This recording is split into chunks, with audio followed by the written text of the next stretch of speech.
Joining us now on the line is Ann Coulter, the author of In Trump We Trust, and she's a guest on the show, usually on Mondays. Ann, thanks for being with us here on the Howie Carr Show.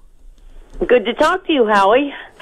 Well, what do you make of Brian Ross's breathless scoop on Friday? Okay, I've been seeing the headlines. What was his breathless scoop? What was the big? I actually like Brian Ross. I know he's getting a lot of flack for this, but what did he get wrong? He said that candidate Donald Trump had authorized Michael Flynn to basically play footsie with the Russians before the election, which would have been, I guess, a violation of the law.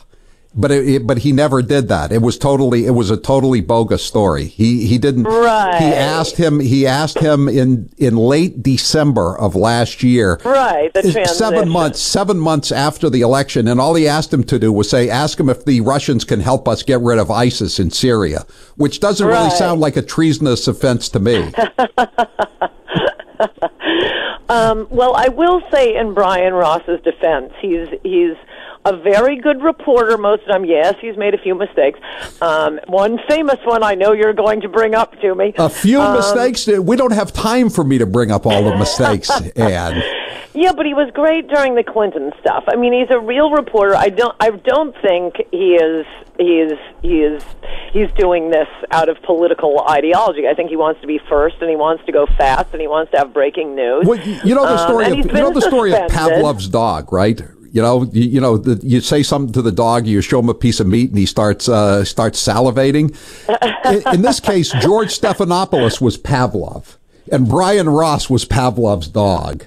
And this is the same. Talking to Stephanopoulos. Well, look, maybe he's gotten worse over the years. Let's listen to it, Ann. Just listen to it. He has promised full cooperation to the Mueller team. He's prepared to testify, we are told by a confidant, against President Trump, against members of the Trump family, and others in the White House.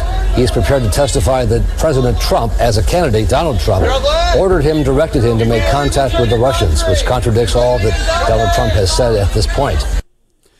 We didn't have his Stephanopoulos, but it contradicts all that Donald Trump has said. Of course, Donald Trump was telling the truth, and Brian Ross was telling the lie. Well, I will say as a broader matter, just how utterly corrupt the American media is. I mean, all the rewards will come to you if you're attacking America, Trump, a wall, going on about these Russia scandals. We see what hosts and contributors of the female persuasion at Fox News, what they were willing to do just to be on TV. All these guys, they don't have to fool around with Bill O'Reilly. All somebody like Brian Ross has to do is be a ferocious attack dog. And I have seen, I won't name names right now, but I have seen various other reporters over the years who are really just great reporters, just gumshoe reporters.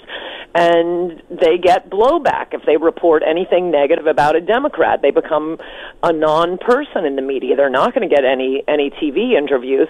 But if they report something that is negative to Trump, even if it's quite fake. True, or totally untrue.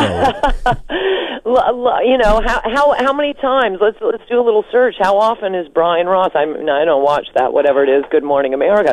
But how often is he on Good Morning America? This is what got him on TV. This is how you make your name in America. It is just so corrupt through and through. They had a special bulletin, Ann. I mean, when was the last time they had a special bulletin? That's the kind of stuff they have when the president is shot, right? They broke into entertainment programming to give us this scoop, which was totally fake news.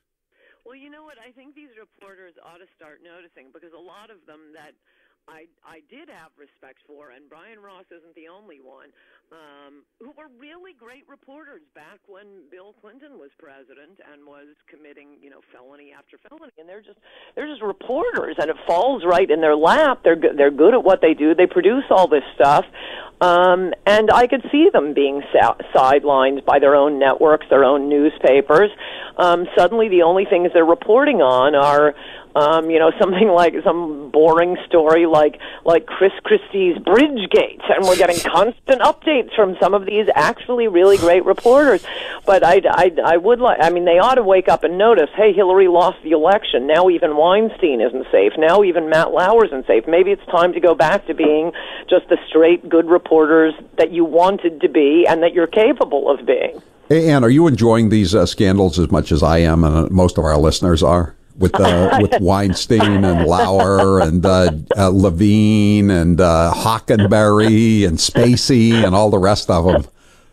Oh, yes, I am. I can't get enough of it. I met someone at a party the other night who said, oh, it's just so depressing. I can't even read this stuff. And it was, I don't know, it was like talking to a Martian. I can't read enough about it. Right. I run out onto the I run out onto the driveway every morning to get my copy of the New York Post. I mean, I'm so happy I started getting the print edition, because I could just sit back, put my feet up and read it. It's with a cup of coffee. It's great stuff. I love it. It is really wonderful. I mean, we all of us Christians can expect this on Judgment Day, but it's even more fun having it come now, a lot sooner than I expected. And I really do think that it is 100% because Hillary lost, and the New York Times, much less the New Yorker, never would have run that piece on Harvey Weinstein, which was what opens the dam, if Hillary had won. But Weinstein was a friend of Bill, so close to the Clintons. It's like it took the media 6 months to realize, oh my gosh, the Clinton machine is dead. Oh, in the process I was just describing to you, where actually, good and sane reporters. A lot of it happened in real time. As the Monica Lewinsky scandal was playing out, I was just noticing this with reading people like Maureen Dowd and who was the other guy? Bob Herbert, another one on the op-ed page of the New York Times. And, they're dyed-in-the-wool liberals. But when the Monica Lewinsky story first broke, I would say for the first couple of months, Maureen Dowd and Bob Herbert, it could have been you or me writing those op-eds, Howie. Mm-hmm. And then, somehow they check back in with the mothership, and everything Clinton has been doing isn't so bad because those dastardly Republicans, think the same thing Bob Herbert did. Oh, well, remember Joe Lieberman, Mr., conscience of the Democrats, attacks Clinton for his behavior on the Senate floor, but does he vote to remove him? Oh, no, right. No. Right. Well, he was anti-affirmative action too. Remember that until he got picked to be Al Gore's running mate, and then he recanted all of his heresy about affirmative action. Right. But I mean, specifically, I think we have not duly celebrated the end of the Clintons. It really, I think, has had an enormous effect in the fact that we're even hearing about all these sexual harassment scandals. But just, I mean, to force probably decent people like Joe Lieberman. Sorry if all your listeners are retching right now, but to force him to pretend this isn't a removable offense, it was kind of an amazing thing to watch at the time, and I really feel like liberals are just so sick of biting their tongues over rotten behavior. That's why we're seeing this explosion right now. What are you? I'll let you get your reaction to the Kate Steinle thing, but this goes on. There was another case in Oregon. This illegal alien. I don't know if you saw this. I didn't see it in an American newspaper. I assume it was in the Oregonian, but I only saw it in the Daily Mail. This was an illegal alien from Mexico who had been deported 20 times. 20 times, Ann, and he had raped 2 women on one day in July. In Portland.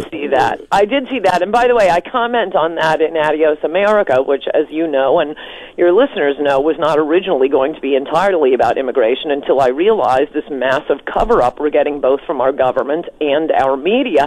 And it was really striking writing that book. I mean, a lot of times I'd have to go find the court transcripts, to find out the legal status of the child rapist or whatever. But the British papers, oh my gosh, they are so much more honest, at least about immigrant crimes taking place in our country. I don't think they're honest about immigrant crimes taking place in their countries. It's the damnedest thing, but you have to go to the foreign press to get the truth about the perfidy of the people we're importing at breakneck speed. Yeah, we have a case breaking in Massachusetts today. A heroin dealer deported 8 times, Ann. It'll be I gave him a heads up at my newspaper, the Herald. It'll be in the paper tomorrow. But 8 times, and he's a drug dealer going back 30 years, and he's still walking around the country with a fake driver's license. It's just one after another. These cases never end. Well, this annoyed me about your president, Donald Trump. My president. Donating some huge portion of his salary, to fight the opioid epidemic. He's donating it to the Department of Health and Human Services. Great, so he can hire a bunch of federal employees who will do nothing, sit on their butts, and can never be fired. He should have donated it to building the wall. We ought to take out bonds to build the wall.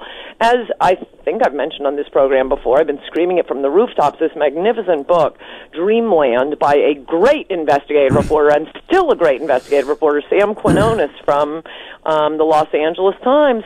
100% of the heroin problem in this country is from Mexico. He traces it back to the town it comes from. They deliver like Domino's Pizza, and part of the reason it's gone to all of these white areas, it's an interesting thing from his book, Dreamland, is that the Mexican drug dealers, they don't want to deal with American blacks. They say they're too violent, so they specifically avoid places like Baltimore. They don't carry guns. It's really hard to shut down because the ones who get arrested are just the delivery boys, so they only have a small amount of heroin. They don't cut it because they don't use it themselves, but you can see the entire heroin problem is entirely a problem of not having a wall. Right. I know we've got our new sweatshirt here. I'll make a pitch for it at HowieCarrShow.com. It says, "All I want for Christmas is a big tall wall." It's a perfect Christmas You must script. send that to me immediately. We will be sending you one. What's your size, Ann? Small, right? Or extra small if you have it, and I prefer tank tops. All right. I do recall that now that you mention it. I don't know we have any tank tops, but we'll see if we can get you a small All sweatshirt. girls prefer tank tops. The last time I pushed this on you, you had a huge outcry from the other women in your audience saying, yes, we don't wear T-shirts. This is a sweatshirt, though. It's nice. Oh, that's even better. Oh, I love sweatshirts. Okay. Well, you're getting one, Ann. You're getting one. Thank you. Thank you, Ann. That's Ann Coulter, the author of In Trump We Trust. We'll be back with more of your calls in just a moment, and we will take some calls in the next segment. I'm Howie Carr.